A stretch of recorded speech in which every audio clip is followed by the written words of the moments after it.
Spiral wire bending. Turning a spiral on a piece of wire can be difficult to do, so having some practice with some cheap 20 gauge wire is, always helpful to get yourself the hang of it. The trick to doing a good spiral is to grab the point of the pliers with the very tip of the wire and then turning your wrist to make a turning motion right here. Holding this wire very still, as far as you can get your wrist to twist, and when you let go, you should have a little candy cane or a letter J-like shape there. Now, once you've got that, you can go back and take a hold of it, and you're going to continue to spin your wrist until you can't spin it, and then try to release every time and reposition and spin again.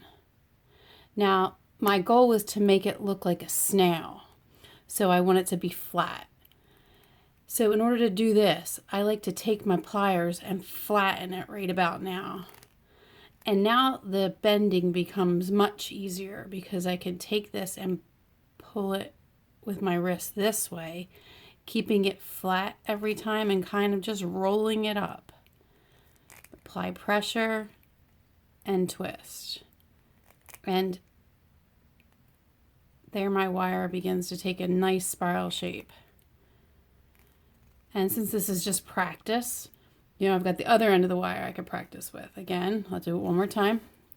You pinch the point of the pliers with the tip of the wire as close as you can get all three of those to line up. And you're going to spin your wrist as far as you can go. Release. Get back to the point of the wire again. And again, twist until you see them all line up. And once you feel like it's got a good twist, you flatten the whole spiral and work with it sideways. So now you're bending and wrapping, and you're done. You can loosen this up with your hands. You can use your pliers, but basically that was nice practice.